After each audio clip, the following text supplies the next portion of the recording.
என்று கூறிக்கொண்டே ஆழ்வார்க்கடியான் கையில் இருந்த குறுந்தடியை ஓங்கினான். அதை பார்த்த அந்த கட்சியார் ஓஹோ என்று ஆர்ப்பரித்தனர். அப்போது அத்வைத சுவாமிகள், அப்பனே நிறுத்திக்கொள், தடி உன்னுடைய கையிலேயே இருக்கட்டும். அப்படியே நீ உன் கைத்தடியால் என்னை அடித்தாலும் அதற்காக நான் கோபம் கொள்ள மாட்டேன். உன்னுடன் சண்டைக்கு வரவும் மாட்டேன்.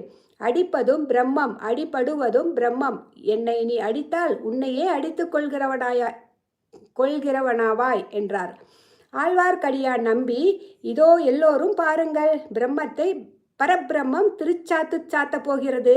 என்னை நானே தடி கொண்டு தாக்கப் போகிறேன் என்று தடியை சுழற்றி கொண்டு சுவாமிகளை நெருங்கினான். இதையெல்லாம் பார்த்து கொண்டிருந்த வல்லவரையனுக்கு ஒரு கணம் அந்த முன்குடுமி நம்பியின் கைத்தடியை வழிமறித்து பிடுங்கிக் கொண்டு அவனை அந்த தடியால் 4 திருச்சாத்து சாத்தலாம்